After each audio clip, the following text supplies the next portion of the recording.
When it comes to the quarterback position, Denver Broncos GM George Paton knows what he's looking for, and could that be in this year's NFL draft? We'll break it all down and much more on today's brand new episode, Locked On Broncos. You are Locked On Broncos, your daily Denver Broncos podcast. Part of the Locked On Podcast Network. Your team every day. What's happening, Broncos Country? Welcome into a brand new episode, Locked On Broncos, your daily Denver Broncos podcast, part of the Locked On Podcast Network, your team every day. Thank you so much to everybody in Broncos Country, all the everydayers out there who make us your first listen of the day. Every single day, you can get this podcast for free on YouTube or wherever you get your podcast. So if you haven't done so already, make sure you hit that subscribe or that follow button so you never miss out on what's going on with your favorite team every single day, all year long, because for the true fan, there's never an off season. I'm Cody Roark, Broncos reporter from Mile High Sports, joined alongside, as always, by Sayre Bedinger, site expert, predominantlyorange.com. Today's episode is brought to you by Game Time. Download the Game Time app, create an account, and use code LOCKEDON for $20 off your first purchase. Sayre, the NFL annual meeting gave us a lot of things to talk about here this week as Broncos Country is preparing themselves for the NFL draft. We got to hear from Sean Payton, who hinted at the fact that it's very realistic that the Broncos could trade up. If you missed that episode of Locked On Broncos, it's available to go back and listen to wherever you get your podcast or on YouTube.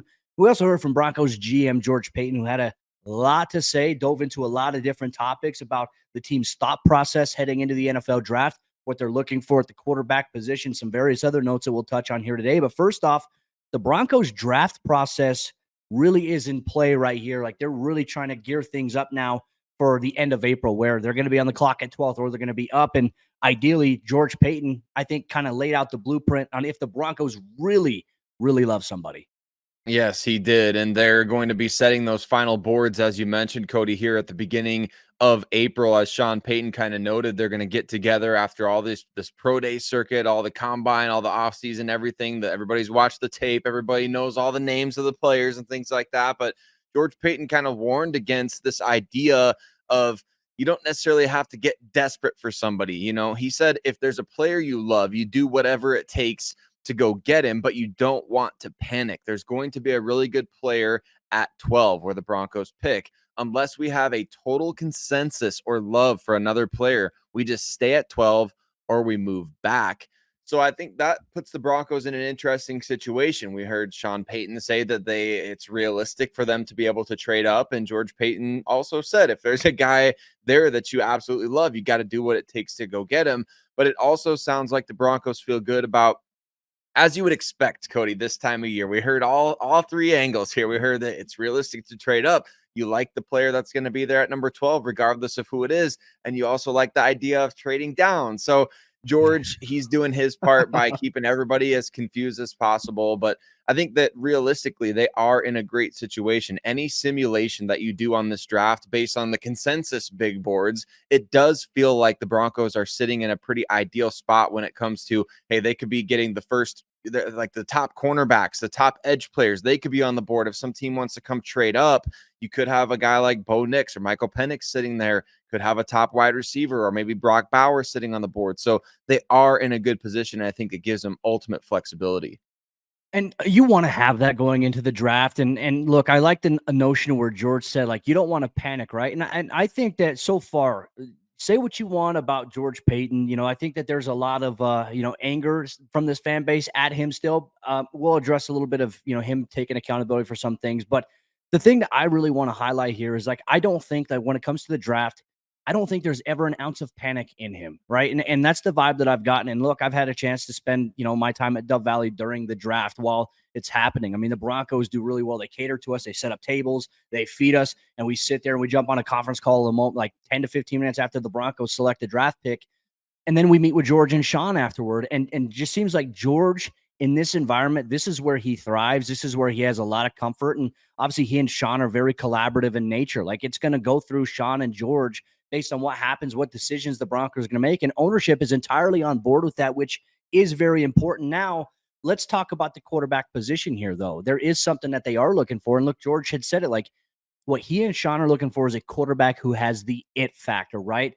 And I think that definition, in the eyes of, like, you and me, in the eyes of the fans, it may be entirely different than what they perceive that to be from their own perspective, from their own background on scouting. So it's like, all right, well, I think some fans can look at some quarterback and say, well, that guy doesn't have the it factor. Ideally, we don't know what the it factor that they're looking for truly is, right? And I think that there's also some interesting sprinklings going on here. As you know, it is smokescreen season. The rumor mill is running rapid here. I found it interesting earlier this week that it did come out that there are some executives around the league who believe that the Washington Commanders will select J.J. McCarthy second overall, right? So you could have Caleb Williams at 1. You'd have J.J. McCarthy at 2. The Vikings, ideally, I think, would trade up maybe with New England if they don't decide to go with the quarterback at number 3 to get a Drake May. Or New England stays put there and they end up taking like a Jaden Daniels. And then at number 4, you obviously have the Arizona Cardinals. Maybe that's where the Minnesota Vikings trade up and take Drake May at that point. So for me, there's so many different moving parts here as to where the quarterback market could go inside the NFL draft. And I think that's going to be probably the most exciting element about the first top 10 picks for this year's draft cycle. But the Broncos, if they see there's a guy there that has the if factor, they love him. We know that George and Sean, they're going to be aggressive. They're going to try to make a way to go get him. So I think that's something that we have to pay attention to here. It is. I mean, the it factor does not show up on, anybody's RAS score. You're not getting a heart measurement out of 10 or anything like that. But this is where the personal aspect of the evaluation process comes into play. We heard Chicago Bears general manager Ryan Poles talking about Caleb Williams, or I think it was Ryan Poles. It was somebody with the Bears saying, you see his teammates at USC, they don't like him, they love him. And that's part of the it factor. It's this leadership. How do guys respond to you? How do you command a locker room or a huddle? How do you lead a team through a difficult time? And that's, I think, one of the biggest reasons why JJ McCarthy has kind of been one of the biggest risers in the pre-draft process. You listen to the guy talk, he has a charisma about him that's just, it is an intangible quality that guys have. But if a guy has it and a guy doesn't, you can tell and you can discern it. And you need to know whether or not a quarterback is going to be able to come in and be, first one in, last one out. You need to know whether or not they're going to be able to command the respect of their teammates. You need to know how they're going to respond in moments of adversity.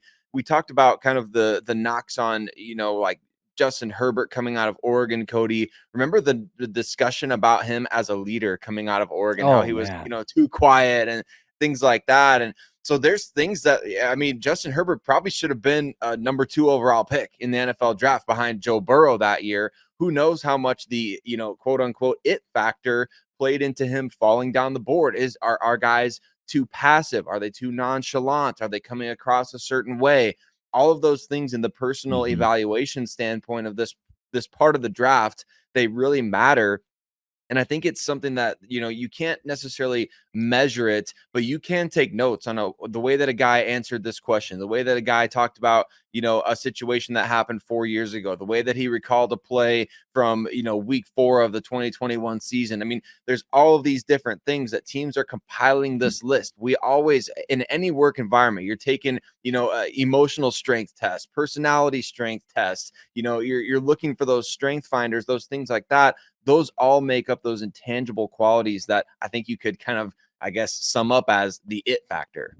Well, and another thing too, you always have to figure out how many of his teammates, go to their birthday parties. I think that's probably the biggest factor that NFL teams are looking for. And look, I think when we talk about these different intangibles that quarterbacks have, I feel like one of the more important ones that we don't necessarily get to see unless like it's OTAs or minicamp. Like if Denver drafts a quarterback, how is this guy in the huddle with new teammates when he's learning a new offensive system? Like, can the guys in the huddle that have been playing for more than a rookie, right?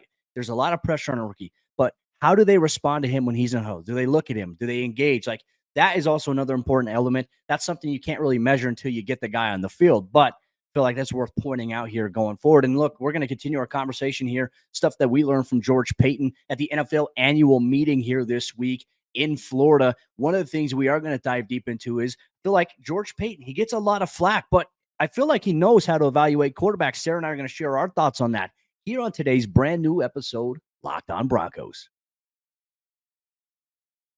Today's Locked On Broncos podcast is brought to you by our friends over there at the Game Time app. You shouldn't have to worry when you buy tickets to your next big event. You shouldn't have to worry about last-minute price increases. Game Time does a really great job of finding the deals that you need to be able to take you to an event, whether it's last minute, whether it's weeks or even months in advance. Game Time has everything that you need for your best ticket buying experience. And on top of that, they have killer last minute deals, all in prices, views from your seat, and their best price guarantee. Game Time, they take the guesswork out of buying tickets. Game Time, they're obsessed with finding ways to help you save money on tickets. Game Time has deals on tickets right up to the start of the event and even an hour after the event begins. It's the best place to find last-minute seats. You can find exclusive flash deals and sponsored deals on tickets for football, basketball, baseball, concerts, comedy, theater, and more. And with zone deals, you pick the section, and Game Time, they pick the seats for big-time savings. And the Game Time guarantee means that you'll always get the best price. And if you find tickets in the same section or row for less, Game Time will credit you 110% of the difference. So take the guesswork out of buying tickets with Game Time. Download the Game Time app, create an account, use code LOCKEDON for $20 off your first purchase. Terms apply. Again, create an account, use code LOCKEDON to get $20 off your first purchase. Download Game Time today. Last minute tickets, lowest price, guaranteed. Denver Broncos general manager George Paton knows how to evaluate the quarterback position. Although he's taken quite a bit of flack for the Russell Wilson move, the Nathaniel Hackett hire, and rightfully so, Cody and I are going to tell you why maybe people need to back off a little bit when it comes to the way George Paton is about to maybe pick a quarterback in the 2024 NFL draft. But want to say thank you first and foremost to every single one of you that makes Locked On Broncos your first listen of the day every single day, wherever, whenever, and however you choose to listen to podcasts, or if you watch the show on YouTube. We appreciate every single one of you that likes, comments, shares, and subscribes to the show there as well. And hey, are you watching Fox Sports or ESPN on your TV all day? You got to turn the volume because of all that shouting, right? Well, make the switch to Locked On Sports today, a free 24/7 sports streaming channel program just for you every day to bring you the biggest stories without all the screaming. Hey, Locked On Sports today, it's going to bring you can't miss analysis, opinions, and news. And it's streaming 24/7 on YouTube or the free Amazon Fire TV channels app, part of the Locked On Podcast Network, your team every day. Cody, there's a bit of a war going on at times between Broncos Country and the team's general manager, George Paton, because, George catches a lot of flack these days. He made the Russell Wilson trade, took a big swing there. I thought he did a great job of explaining that. You and I are going to discuss that. But I think first we need to talk about something that a lot of Broncos fans and maybe a lot of us listening to the show, certainly I'm included in this, upset with George Paton 3 years ago for passing on Justin Fields with the 9th overall pick in the 2021 NFL draft. Furious that he chose Pat Surtain over Justin Fields, over making a trade to go up the board and get Trey Lance. Wasn't aggressive enough, right? Didn't take Mac Jones, who was a Pro Bowler that year. Ultimately, though, man, I think George, he maybe kind of should have bought a little bit of trust with the way that he approached that 2021 NFL draft, doing the due diligence. I want to hear from your side of this. This is something I hadn't really thought much about until all these guys changed teams. George may know a little something about evaluating the QB position, and it might be time for Broncos Country to take notice. And look, I think you go back to it. There's no crystal ball, right? That's going to tell you how things are going to go. But in the buildup for the NFL draft, as we've known, and look, this was at the time too. George first came on. Remember, they did the behind the Broncos, and they went the whole. They showed the George. They showed the scouts and everyone talking about prospects. We didn't know which prospects they were talking about, but they were highlighting things in these extensively long meetings. And it's like they had a lot of background, and they felt like overall, okay, hey, where we're at as a franchise here in Denver. Now, I remember because I think it was literally 1 or 2 days before the draft, the Broncos added Teddy Bridgewater to the roster. And we had all thought like, whoa, does this impact their ability to draft a quarterback? They came out and said, no, it doesn't. So they didn't like a quarterback good enough. I know that there were reports and rumors that they liked Trey Lance, but obviously that was not something that they were going to go up and move because San Francisco traded all that capital, which ideally, if Brock Purdy didn't emerge, that 49ers team would be getting a lot of flack. John Lynch and Kyle Shanahan would be a little bit more on fire because of that move. But overall, George decided, you know what we're going to do? We're going to go with a player who's going to help us on the defensive side of the ball, right? You talk about the need for legitimate players. Well, hey, in today's NFL, and I remember George got a lot of flack for saying this. He says, it's harder to find a franchise cornerback than it is to find a franchise quarterback. And I think overall, that is, I think the truth is somewhere in between there. It depends on your perspective. But I do feel like it is hard to find a guy who's got the ridiculous athleticism, the height that Patrick Surtain does, the ability to move laterally, has great hips, great feet, long arms, can lock down and press man-to-man coverage. And it's like, okay, well, you get that, but it doesn't matter if you don't have a quarterback. And I remember that was the conversation. But the reality is if you don't have anybody that can put up points, right, you need to be able to stop opposing offenses from putting up points. And you know what? You neutralize. You do it in a passing game today.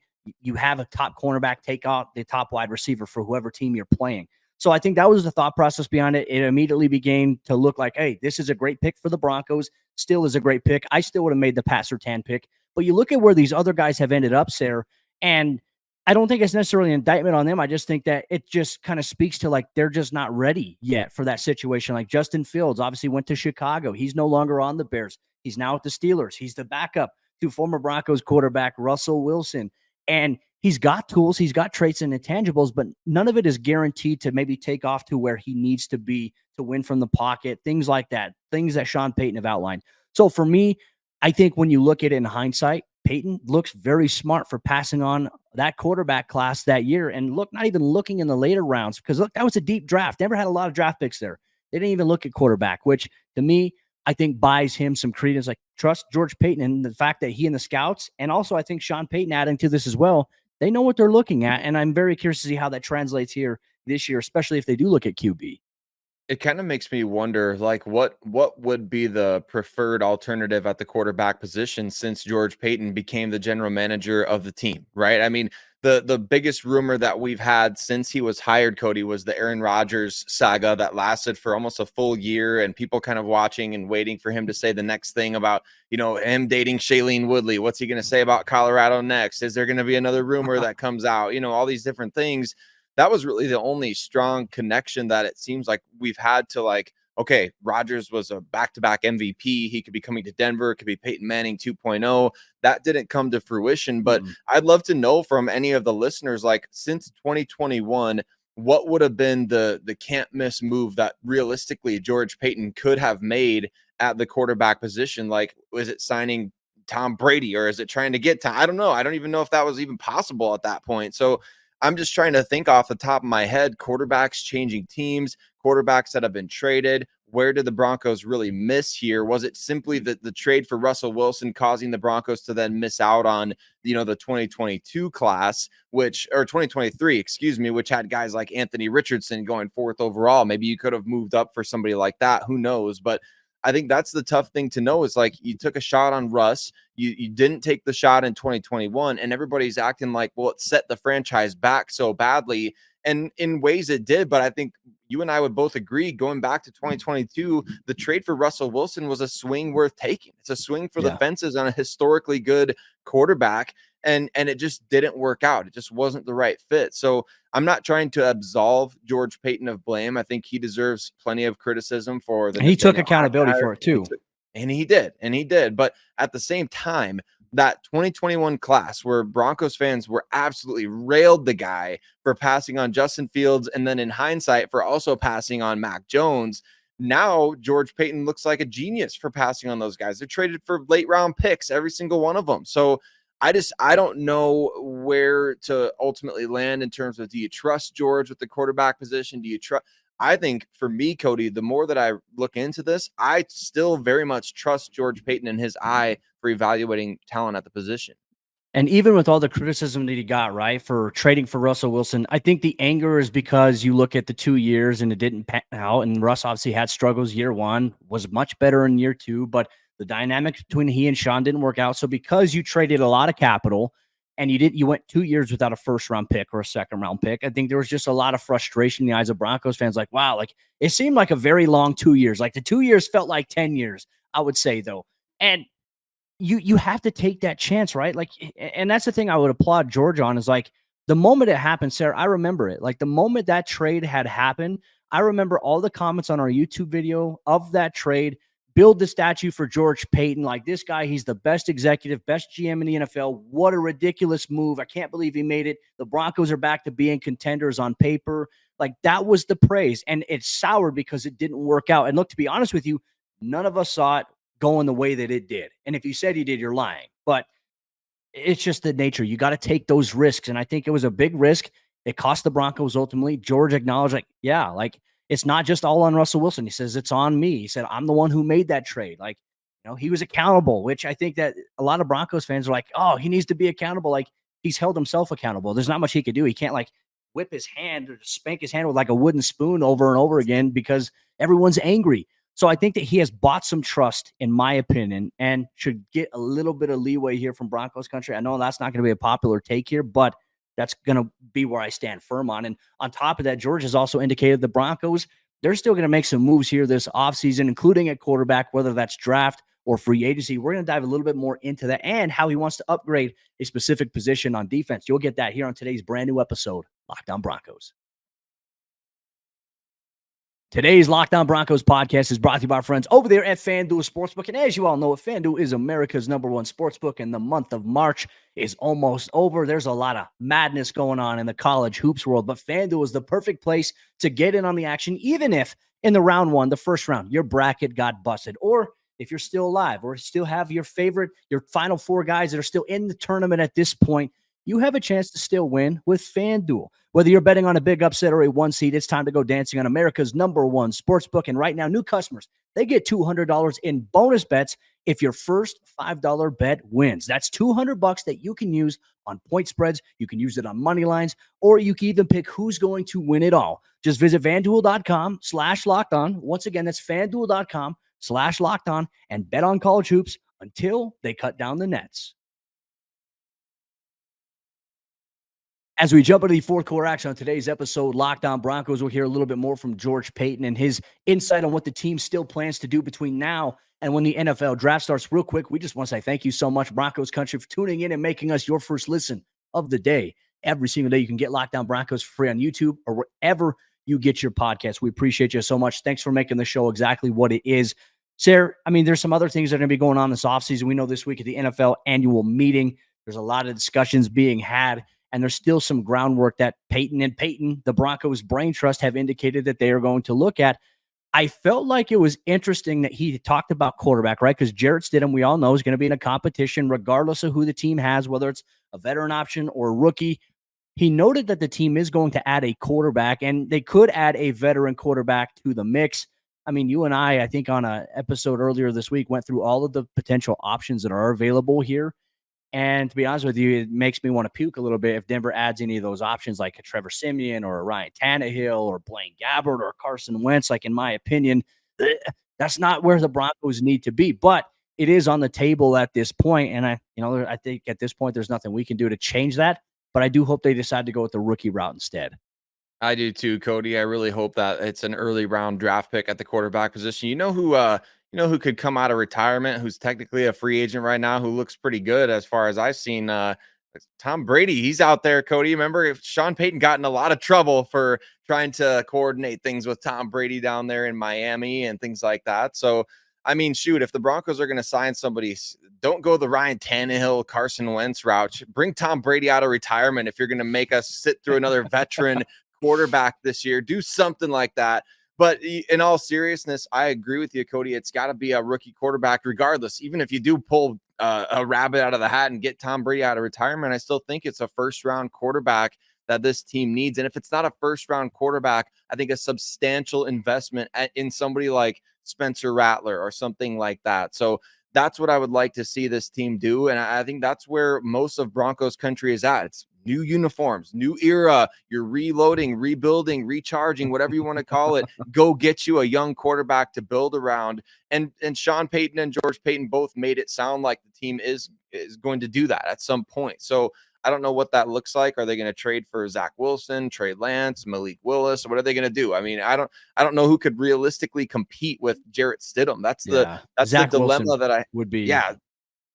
That's kind of where I'm at too. I'm just like thinking to myself, if they believe this person's going to come in and compete with Jarrett Stidham, who's going to do that? Ryan Tannehill was playing at a replacement level last year. There's a reason why Tennessee turned to Will Levis. So that would be a very, very tough sell for me. And I think for pretty much everybody in Broncos country to see Tannehill trotting out of the tunnel week one. So, but outside of the quarterback position, Cody, George Paton talked about a number of other positions. He talked about wanting to get more athletic at linebacker. I think that was an interesting comment that he made because I posted on Twitter the RAS scores of guys like Drew Sanders, Cody Barton, Jonas Griffith. maybe the Broncos just feel like they need more depth at that position going forward. But to me, that was a very interesting statement that he made. What was it? Jonas Griffith, his RAS score was like what, 9.89 or 9 something. 9.95? Yeah. Like, very good. It's like, okay, like, what does he mean by that? Like, are they looking for what type of hybrid player? Like, because I look at Alex Singleton, not a RAS score, he's going to be the wheel linebacker. But if they're trying to upgrade and get more athletic there, it's like, all right, well, you do have Drew Sanders. You do have obviously Jonas Griffith, who is probably one of the most athletic dudes that you have on the roster.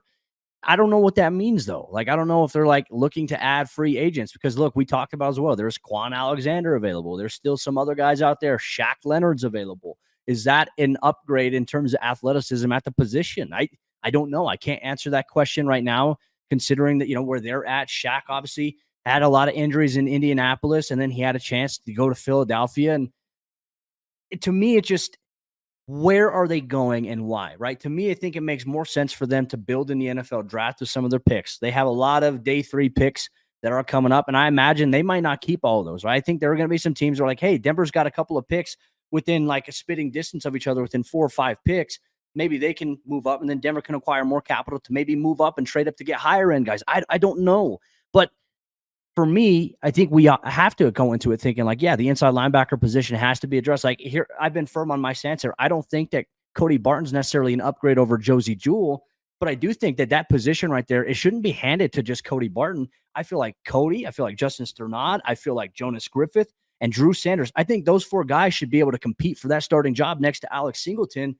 And maybe you get some depth guys as well. I know they've met with some linebackers that are going to be in the NFL draft prospects so far this year, but to me, that's a little bit of an interesting coin of phrase there for him, that they want to get more athletic at the position when they do have some pretty athletic dudes already there. Now, he also mentioned, the need for tight end. I know earlier this week we did a mock draft, and with the simulation gave us Theo Johnson out of Penn State. Like, could Denver maybe be looking at adding a tight end in the draft? I think it's very possible. There's that. And then there's also, Payton addressing the very non-popular decision to move on from obviously Justin Simmons. I mean, there's so much here that we learned from George this week. Yeah, he made some great statements as well about that, in particular, just talking about how, that was his first extension that he did was giving Justin Simmons the bag, and Broncos Country was once again on board with that move as well. Things just haven't worked out. It was pretty sad, honestly, but I think George he's been through enough in this league to know, like, hey, how do we rebound from this? Where do we go from here? Different things like that. And I do see the validity to what they're doing. I mean, it's obviously the Russell Wilson move is I think Sean Payton said it in his press conference, Cody. He's like, I'm going to keep on referencing back to Mike Kliss's question about how the Russell Wilson dead cap hit affected every other move that we made.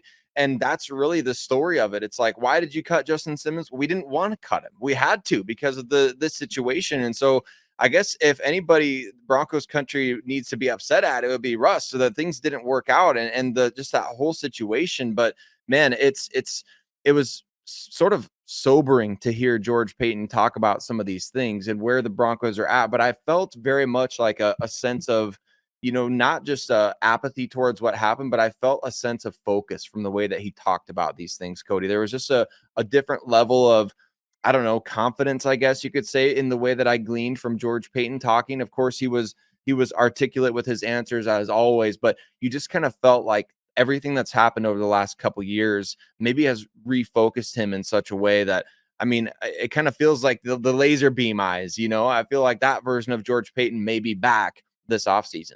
We'll see if Terminator George comes back into the fray here. The Broncos have a lot of pressure on them to get this year's NFL draft class right, to get the quarterback position right. What is the plan?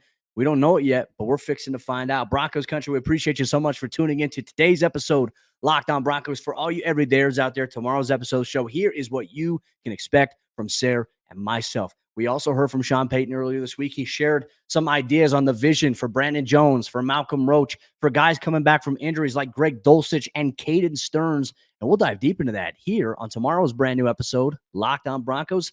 We'll see you then.